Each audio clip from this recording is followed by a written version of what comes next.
I got something that says live on Facebook. Yes, we are. Just get ready to say. That So, means that means we're live. yes, we are live after through much pain, difficulties, tries. We are on live. I'm telling you, with perseverance, prayer, much prayer, we are live. Hello. So this is the World Voice League Telesummit. And I am so super thrilled and honored to come before you yet once again today with an amazing speaker. I'll get a little bit into his bio in just a minute, but just about your voice and having one, making sure that you use it. And when we have trials, troubles, and tribulations, such as we've had today with technical issues, you don't stop there. You keep going. You persevere. You move through. If you have a voice, put yourself in the position to be able to use it. Even if you have something set up one way, sometimes you have to get a little bit creative in order to make that thing happen. It may not always work out the way you intended. It may not be a smooth road always, but your voice is so super important and it needs to be shared because there is somebody out there waiting to hear what it is that you have to say. And on today, this person for whom it is that I am so thrilled to be associated with, to be honored to call him his second or third mom, Michael Gibson. He has just become someone who's very important in my life and many people's lives.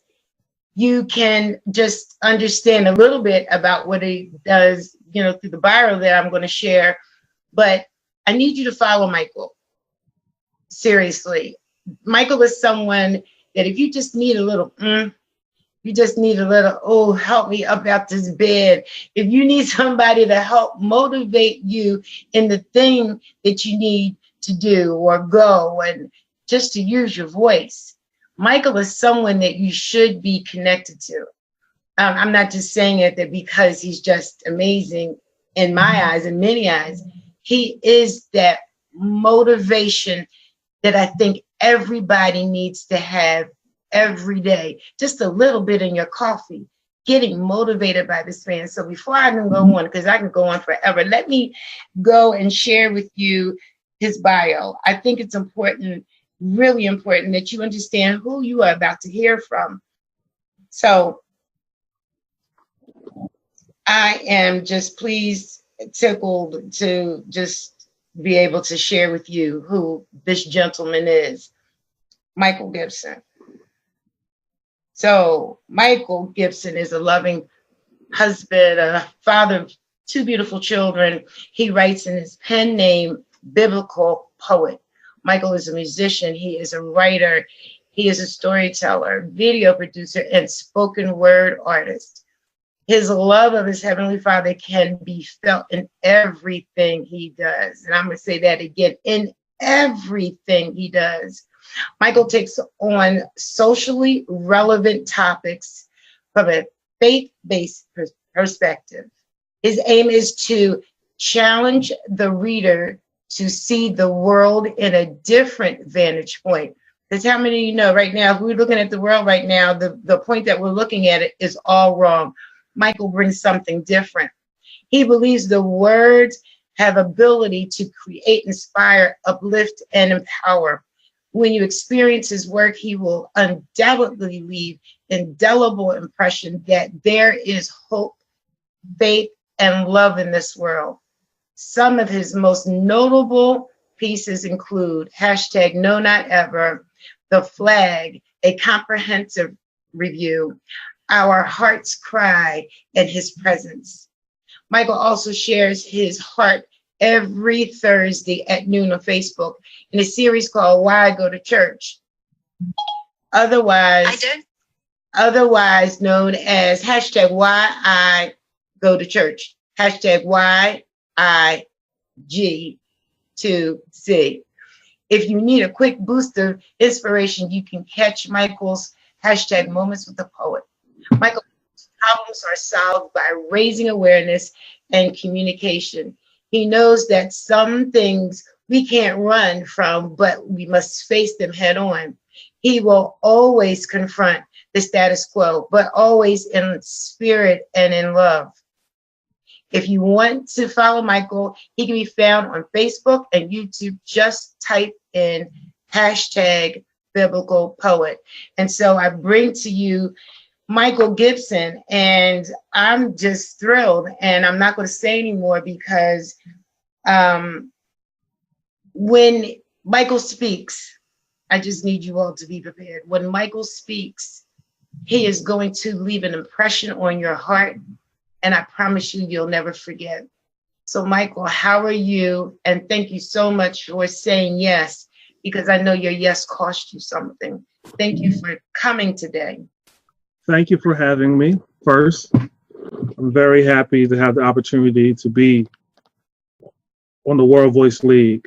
Altavis is a dear friend of mine, so is Thea, some of the other speakers. So it's just a privilege and an honor to be here, to give an opportunity just to share my heart on a few things that's going on in this world.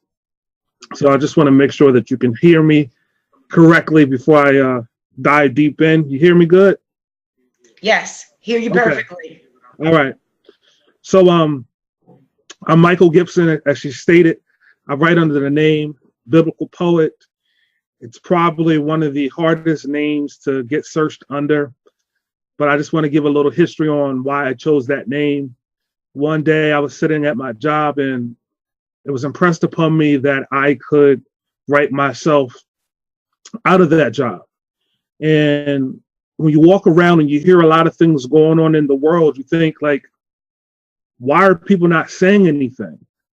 I know I can't be the only person that sees all of these things happening. And so it was just impressed upon my heart. And God said that you don't have to be the best writer. You don't have to be the best lyricist. You don't have to have the greatest delivery. Just be biblical. Hence the name Biblical Poet. Normally when I look myself up and I write Biblical Poet, I usually get Psalms and Proverbs and all those type of things, but it is the name that I have chosen to write under. And it serves me well because it's my heart. It's what I do. I love Jesus. I love God. I love my Father. That's how I refer to him, because I see him as my Father. I see him as the Creator, and I worship and adore him in all sincerity. I don't take the call of God lightly. I don't take the things of God lightly, because I don't believe that he ought to be played with. So I'm a very serious person for the most part, but I have a lot of compassion for people. He's given me the ability to hear what people feel, and I have the ability to write it. Normally when I write, I like to tell my own story. So oftentimes I will create a video just so that you can see how I feel it, how you can basically see what I like to say in my own mind's eye. So that's a little bit about me. Again, thank you for the opportunity to be on the World Voice League platform. Altavis and I, we go back a little bit. She likes to say that she's an introvert, and I like to refer to myself as an introvert. I don't speak a lot, but I have a lot to say. I know that can be kind of confusing, but when I speak, I want to make sure that my words convey a message and that it has power and that it can move you. So when I do speak, you should listen. So listen. I just want to talk about a few things about how to live your life, how to get your dreams. So I live by two guiding principles. Principle number one, I may not be your cup of tea, but I know people like tea. The reason why that is very close to my heart, because many times people will try to steal your dreams away from you. They will say, that makes no sense. I don't know why you want to do that. I don't know who would listen to you. I don't know who will follow you. So why are you doing it? But you got to realize that person that you're talking to may be a coffee drinker. They may not like tea, But guess what? There's a millions of people that like tea. That's why there's Arizona tea. That's why there's Lipton tea. That's why there's Brisk tea. That's why there's Peak tea. That's why there's chai latte tea. There's all type of teas. So what you got to do is be confident in what you're serving. Somebody is going to drink it. Just because the person that's standing in front of you don't like what you're serving doesn't mean that no one actually likes tea. So that's something that just sticks very close to my heart. So that principle number one is, I may not be your cup of tea, but I know that people like tea. The second principle that I live by is someone's inability to see your value doesn't mean that you're not valuable. This is very, very, very important because we live in a world where people like to criticize, where people like to pick you apart, where people basically like to rise themselves up by standing on someone else's shoulders. And when they stand on your shoulders, they do that by beating you down so that you're bent over, so that you don't feel like you have the ability to stand. And that's why I really hide the word in my heart, because it's in God's word that I find my strength. It is in God's word that I stand up straight and have what I call a backbone. When you develop a backbone, you'll stand up straight and you'll fix your posture, and you'll know that someone's trying to diminish you doesn't mean that you're not valuable, because it's all about being in the right lane, in the right avenue. And I strongly believe, don't confuse what you do with who you are. What you do doesn't necessarily mean that's who you are. I'm a salesperson.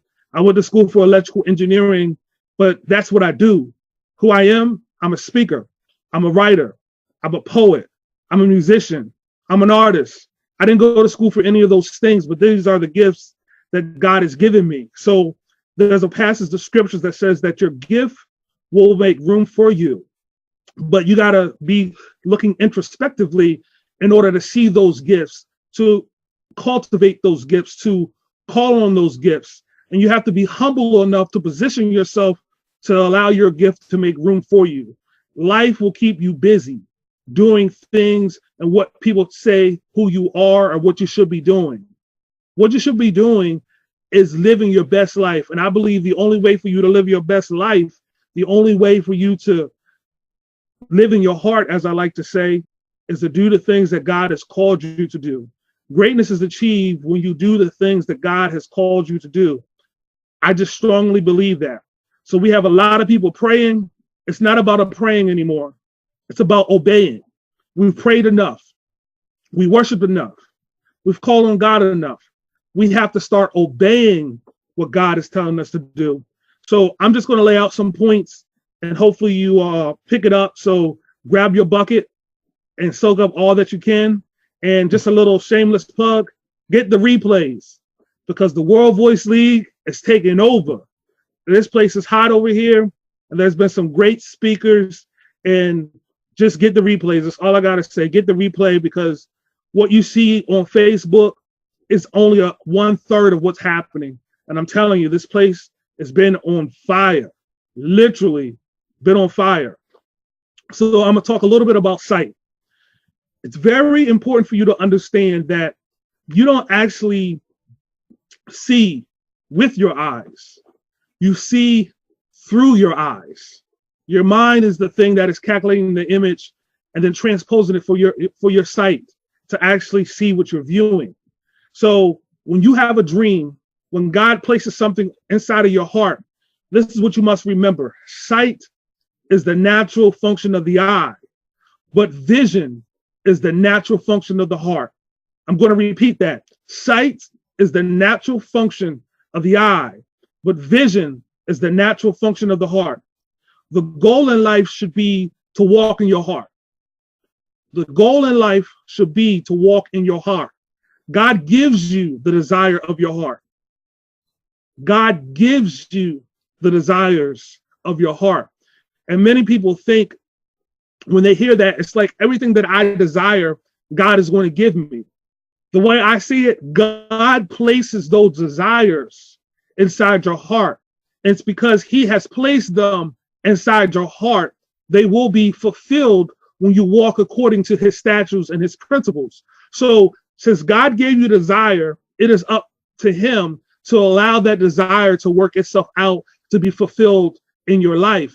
Many times we think God gives us the desires of our heart. So anything that we imagine is going to happen, anything that you imagine that lines up to the call and the purpose of your life will happen. But if you imagine somebody else's husband, God is not giving that to you. If you imagine somebody's house, God is not evicting that person, because that doesn't line up with the word of God. So I need you to understand that God gives you the desires of your heart. God actually will place those desires in your heart, and he will give you a blueprint. He will show you how to get those desires when you walk and be obedient and you spend time with your Heavenly Father. People will never see your vision until you give it legs. So I can tell you the things that are in my heart, but they're not for you to see until I actually begin to walk on them. So many times, if you want to live your best life, you got to start giving your vision legs. Giving your vision legs actually is creating an action plan, actually taking steps so that you can actually live out the things that God has placed in your heart. Many times we think knowledge is power. That's really not a true statement. Knowledge isn't power. Knowledge is information. Knowledge acted on is power. No application, no change. So we have a lot of people right now getting all of this knowledge, getting all of this, what I like to call gnosis. And they want to say they know all this stuff. It's wonderful that you know all this stuff. But if you'll never do anything with the stuff you know, you'll never get anything with the stuff you know. So knowledge is information. Knowledge applied is power. So if you want to have an impactful, powerful life, you must begin to apply the knowledge that God has given you, or you will never have a powerful, impactful life. You'll just be a person full of knowledge. That's why you can go to college and you'll see somebody that have a PhD and they're dumb as a bag of rocks because they don't know how to apply anything that they have. So it's very important for you to put yourself in a community, because community creates legacy. Who you listen to, you think like. Who you listen to, you will ultimately become if you listen to them long enough. We move in the direction of our most dominant thought. So it's imperative for us to get the right thoughts in our mind, because life is designed to live from the inside out. The reason why I say that, because the things that God placed in your heart, he wants you to actually walk in them. He wants them actually to be manifested. But what happens is we share our dreams with people, what I like to call dream killers. Never share your dream with the uncommitted. Never share your dream with a doubter. Some people are not designed to stay on your journey. If you want to be successful in life, if you want to go far in life, you must, I promise you, surround yourself with like-minded individuals. Because really, you will only go as far as your support system, because your support system will gird you up. They will strengthen you up. They will encourage you when you need that encouraging word. So if you want to be successful, you need to get yourself in the right community, because your community will help you create your legacy. The other thing that you must know, God is not preparing the blessing for you. I paused on purpose. Listen, God is not preparing the blessing for you. This is the part you want to write down. He is preparing you for the blessing. Catch it. It's a two-part. God is not preparing the blessing for you. He is preparing you for the blessing. A blessing given too soon is not a blessing. It can become a curse.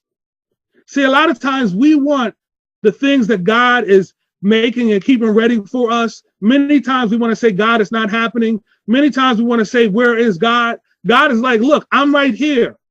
This thing is already prepared for you, but you are not mature enough to handle the thing that I have prepared for you. It's kind of like having a son that is 5 years old and you give him the keys to the car. It's a blessing that he has a car, but he's not old enough to get a job to put gas in it. He's not old enough to buy insurance. He's not big enough to press the pedals. He's not tall enough to see over the steering wheel. So even though he has a brand new car, it's not a blessing.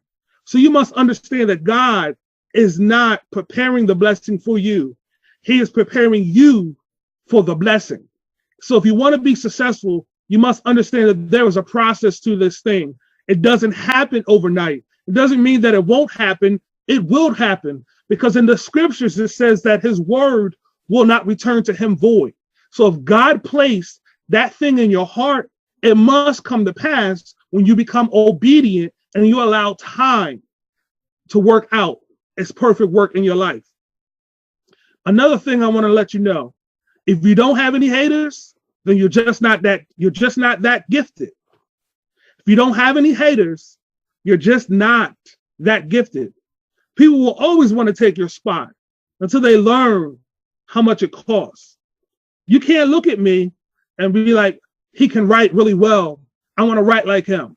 You ain't been what I've been through. You don't have the experiences that I have.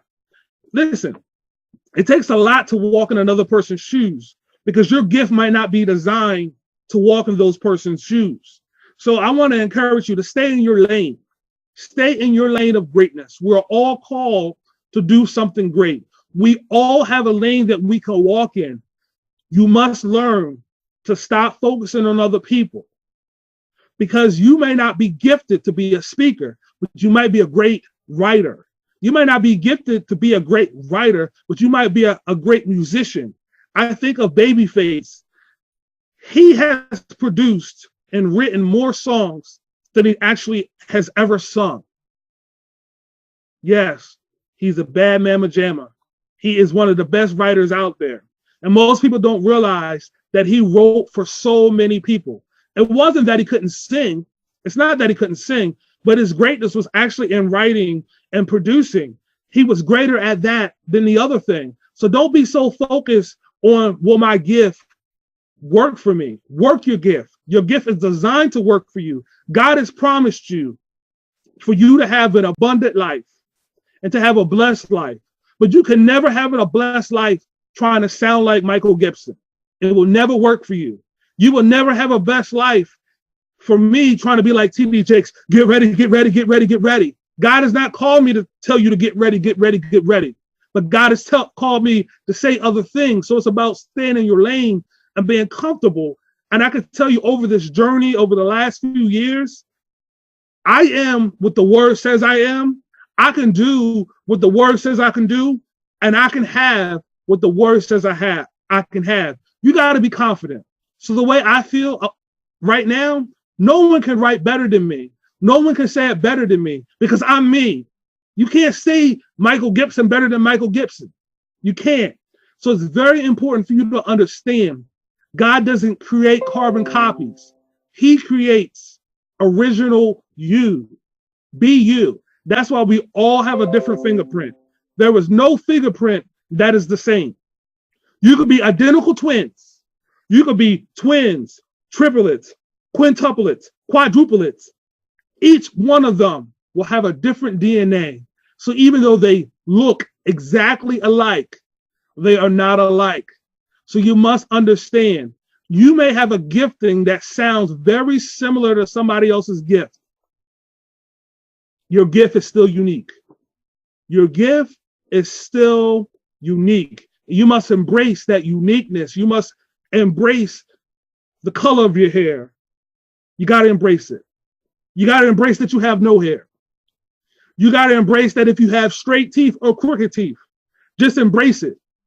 Michael Strahan has a very large gap, but yet he's on TV every day, every single day, gap and all. He embraced his gap. He understands this is the way God made me, and this is what makes me beautiful.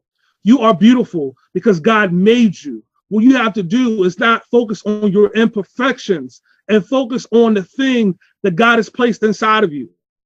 You could be any size, you could be any shape, you could be any complexion.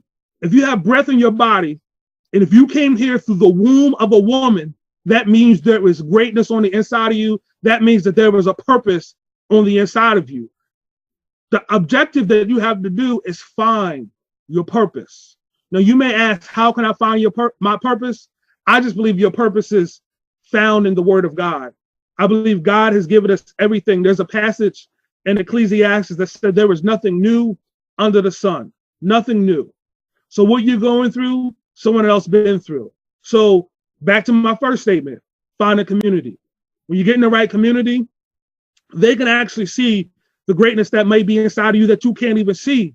Because many times the things that you are great at, you take for granted.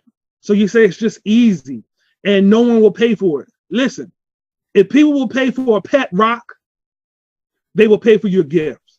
If people will pay for a jump rope, they will pay for your gifts. If people will pay for a bobblehead that just does this, they will pay for your gift. People will pay for your gift when you present it, when you package it in the right way, and also when you're passionate about it. And one thing I want you to know, failure is only giving up. 409 Company, the reason why they're called 409 is because they never gave up. They practiced 408 times to get it right. But on the 409th time, they got it right. That's why they labeled their company 409. So it's not about how many times you fall. It's about learning and harnessing that energy and that passion and that focus to get where you need to go. Because one thing I want you to know is that focus, right? Focus will always lead you to your purpose. Your focus. You got to stay focused. You got to stay focused. You got to stay focused. I know I repeated that like 3 times, but I need you to understand you got to stay focused. Many times we get what I like to call scope creep. We start in one thing, and then instead of being like the horse with the blinders, we take our guard down and we begin to look to the right, begin to look at the left. That's what that person doing. God has not called you to do what that other person is doing. He called you to be you, to do you. Listen, the first thing I said, life is designed to live from the inside out. So what God will do, he will put an image inside your heart. I want to encourage you to hold on to that image until it comes clear. Hold on to that image until it becomes clear. And once that image becomes clearer, and the reason why that image will become clearer, because you move out all of the distractions and you stay focused on what God has called you to do. And as you stay focused on what God has called you to do, you will start walking in the direction that God has called you to walk into. You move in the direction of your most dominant thought. The reason why many of us are not great is because we are listening to people that have no purpose. I pause again. Stop listening to people that have no purpose trying to tell you how to fulfill your purpose. You're taking bad advice from people that ain't doing nothing with their life. Listen, stop listening to people that's going nowhere. You judge people by their fruit. God has called us to be fruit inspectors. If you don't understand what fruit is, that's the seed that was planted inside of them, grew something, manifested, dropped off, and was served to somebody else. If they don't have no fruit, why you listen to them? Why you following them? You got to stay focused, and you got to keep that image in your heart. And once that image is in your heart, you'll start moving in the direction of your most dominant thought. And that's how you live from the inside out. Vision will accelerate you towards your future. Your vision will accelerate you towards your future. Never let your current situation dictate your future destination. I'm going to say that again. Never let your current situation dictate your future destination. Your whole life can change by one act of obedience. One act of obedience can change your life. My pastor always says, obedience is my bread and butter. Obedience is my bread and butter. It's the basics. The reason why we struggle in life because we're not obedient. We're not doing what God told us to do. We're not following the dream that God has placed on the inside of our heart. That's why it's not being fulfilled. Because what you do and what you're called to do are 2 different things. You got to learn to follow your heart so that you can walk in your heart and you can have your best life. To achieve success, you don't have to be a perfect, you just have to be obedient. To achieve success, you don't have to be perfect, you just have to be obedient. And that's what God is showing me. because where God guides, he provides. Now you may ask, how do I have all this faith? Where did this all come from? I can tell you a little bit about myself. I told my mother and father, you will never have to pay for me to go to college. I've been saying that my whole life. You can ask any of my family members. You will never have to pay for me to go to college. And I said, I'm going to go to college and I'm not coming back home. I'm just going to be successful. And I told my mom this year after year after year after year. And guess what? She never had to pay for me to go to college. I got a full engineering scholarship. She never had to pay for me to go to college.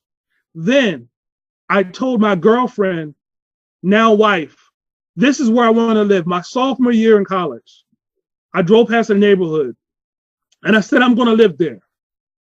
Mind you, my parents didn't own their home. Most of my family didn't own their home. I'm broke as all broke can get. But I saw that land and I said, that's where I want to live. And I told my wife, we're going to live there. This is where we're going to move. She said, Michael, if this is what you want, let's start planning. So when God gives you a vision, you got to start working out a plan and you got to start writing down the steps that it takes. So I started hanging out with more mature people because I was like, I need to save money. By the time I graduated college, we moved into a brand new home, 4 bedrooms, 2.5 baths, with a basement, single family home. Coming from a guy whose parents never owned a home. But God allowed me to walk inside of my heart. He allowed me to walk inside of my heart because I began to work my faith. So yes, when other people were going away on spring break, when other people were buying new cars when they graduated, my wife and I, we worked 1, 2, 3 jobs over the summer saving money. We saved up enough money to put a down payment on a brand new house. I'm 22 years old building my own home. So don't tell me what God can't do. Don't tell me what faith can't do because I walked in my heart. Then God allowed me to go to another level of faith because we moved from faith to faith to faith. I saw another house that was twice the size of this house. It's worth a lot of money. And I'm not saying that to be braggadocious. I'm just trying to let you know what God can do. When I saw that house, I drove by that house and I kept driving by that house. And I said, God, I want to live in that house. And my pastor talked about when he wanted to move, he started packing boxes. So what I did, I drove by that house. I said, this is where I want to live. I began to pack up my house and put it in the garage. And my neighbor would come by and said, why you got all these boxes in your garage? And I said, because I'm moving. And he would say, well, where are you moving to? I said, I don't know yet, but I'm moving. And I would drive to my house and I would pull up in the driveway and I would say, this is one of the last times I'm pulling up into this driveway. And then when I would cut the grass, I would say, this is one of the last times that I'm going to cut this grass. And guess what happened? We moved into another house, a bigger house, but it wasn't without struggle because this house cost a lot of money. And when we put money down on the house, it was above our price range. So I said, God, if this is the house that you want me to have, this is what I need you to do. I don't want to pay a lot premium. And they're going to have to give me some money back. And they're going to have to do X, Y, Z. God, I don't have enough money to pay for this house. What are you going to do for me, God? I said, I'm going to need a raise, or my wife's going to need a raise in order to move in this house. Because you place this house on the inside of me. I went and got the brochures of the house. I done mapped it out in my mind. And guess what happened? When it came and we signed the paper, they gave us the lot premium. I got a raise. My wife got a raise. And she got a sign-on bonus to cover the down payment. So please don't tell me what God can't do. So every day that I come home, I'm walking inside of my heart. I want to encourage you, you can walk inside of your heart. When you stay obedient and you do the things that God tells you to do, nothing is impossible to them that believe. Nothing is impossible to them that believe. He actually didn't say to them that was baptized. He didn't say to them that speak in tongues. He didn't say to them that hucklebuck. He didn't say to them that shout. He said all things are possible to them that believe. But the question is, are you acting? Because it says faith without works is dead. So your belief doesn't mean anything if you don't act upon it. If you want to be great, hold on to the vision that God gave you until it becomes clear. There's a passage of scriptures that says, blessed is the man that walketh not in the counsel of the ungodly, nor standeth in the way of the sinners, nor sitteth in the seat of the scornful, but his delight is in the law of the Lord, and in his law does he meditate day and night. Does he meditate day and night? Does he meditate day and night? It says he doesn't sit in the seat of the scornful. He don't hang out with them. There's safety in wise counsel. So to get back to my original point, if you want to be great, if you want to walk in your heart, because God has designed you to walk in your heart, like I walk in my heart every single night. The children that I have, because they were in my heart every single night. And there is hardship because my first child, he passed away. My first son passed away. So it was very easy to say that God ain't good. But when my son passed away, a few weeks later, God dropped in my heart and he was said that you will have another son and I'm going to give you many more sons. So guess what? I had to believe again. I have 2 children because that's holding my heart. So not only do I walk in my heart, I hold my heart, I kiss my heart, I hug my heart. If you want to have the same passion that I have, if you want to hug your heart, hold your heart, walk in your heart, you're going to have to be able to put those blinders on and block out all the noise. What you're going to have to do is get yourself around people that want to go somewhere, that want to do something, that wants to be something, that actually are productive. Stop listening to people who are on the sideline because they are not in the game. The only reason they are throwing shade because they are not in your position. You got to start listening to people that actually bear fruit. If you want to bear fruit, hang out with people that actually have fruit. That's all I got. Be blessed. Wow. I explained in the beginning that you needed to have a pen and paper, that you needed to be attentive, and that you just needed to listen and receive. I know that I have, Michael, been yet again blessed by the words that you speak. And I know from the comments that many here have been blessed. And for those who will catch this replay are going to be blessed. If you are in a space and place where, you figure, well, John Doe over there, he's got the Lexus and the Rolls, and Sister Susie over there, she's got the buildings and she's got this, and I have an idea in my head and it's just not working out. And I know it's good because I know somebody else can use it, but I'm not going to do anything, little old me. But you clearly said and talked about faith, that the faith that you have has to have legs. The knowledge that you have has to have legs. And Michael, when you got to that point early on in your life, you understood some things about the Father and yourself. Before we leave, I want to know, what is it that you held on to? Even when things may have looked like they were going left, what did you hold on to when you were boxing up your house because you knew where you were going and something may have come in between to make it look or seem like, no, that's not going to happen. Just so you know, I boxed up a house within an address too and moved me right to where I was supposed to be. But can you share for a few minutes, what is that thing that you held on to help motivate you, move you, and keep you going toward your call? For me, it's always been the word. And you can't live off of somebody else's word. You have to live off of the word that you read. the word that you read can't be taken from you. So the Bible talks about hiding the word in your heart that you might not sin against God. So if you got a Bible, there's a passage of scriptures that says Numbers 23 and 19. That says God is not a man and he shouldn't lie, right? But you got to read verse 20. Verse 20 says that I've been commanded to bless and I cannot reverse it. When I found that verse, I held on to that verse for dear life. 23 and 20.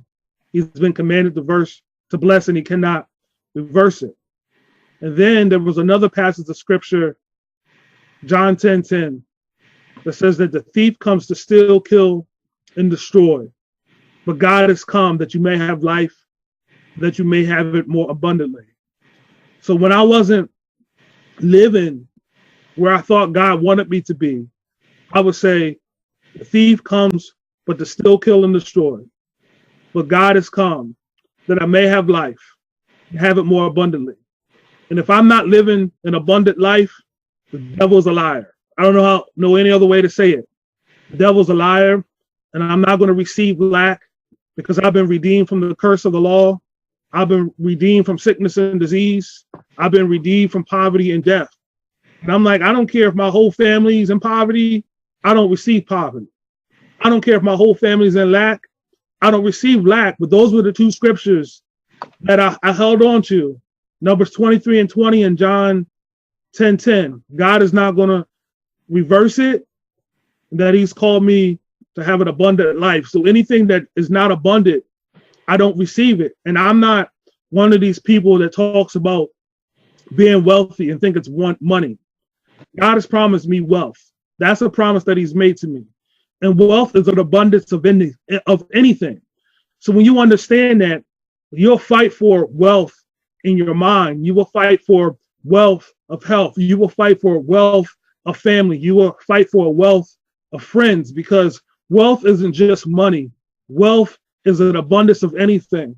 And when I found out that wealth was abundant of anything, and that God has called me to live my best life, I wasn't going to accept any other life.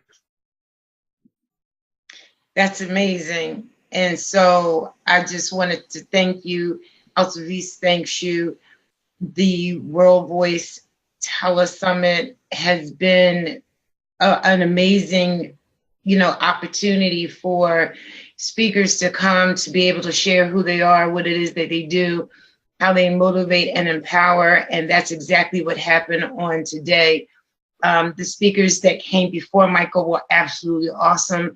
And if you would like to get those replays, please go to bit.ly/World Voice Summit. And there you can get the replays. Replays are $97. And I just, on a personal note, believe that you should absolutely have them, as Michael said earlier. The wealth of knowledge that has been presented, just 17 days. And we are going the entire month of February, where other speakers are yet to come.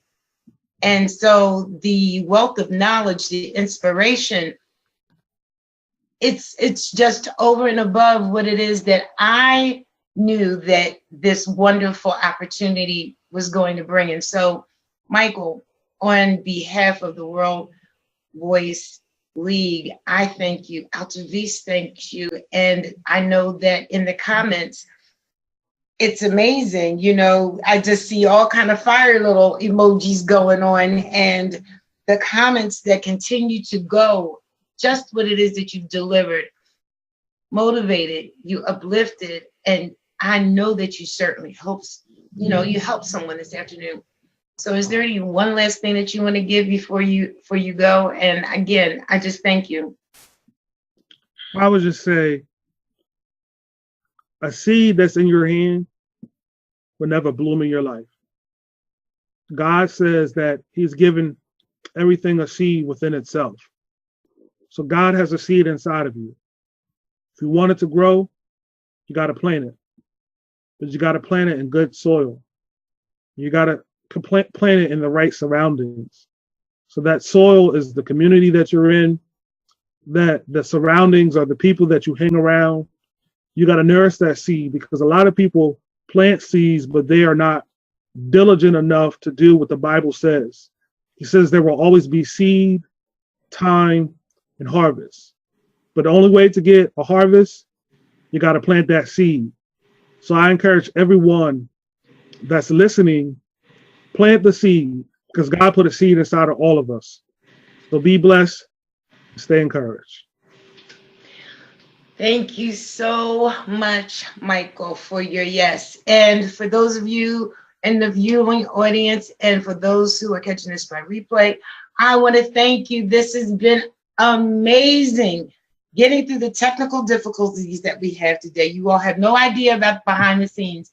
Listen, it was enough to pull out my hair, Michael hair, and your hair. It was just that crazy. But just as Michael said, when there's a seed, and when you planted it, and Altavist's planted the seed, and even though there may have been some rough bumps, some tough times getting through, the thing about it is, what does a seed do? It cracks open that shell and it pushes through. That's exactly what happened on today. So thank you again, Michael. Thank you for everybody who's watching. This concludes this portion. Today's, you all have to be staying, stay tuned. Stay tuned, stay tuned, stay tuned, because we have yet have, more speakers to come up. We've yet have more great information that's going to bless and benefit each and every one of you. So I'm going to say goodnight. This is the World Voice League Telesummit, day 17. So this concludes tonight. Thank you again. Talk to you later.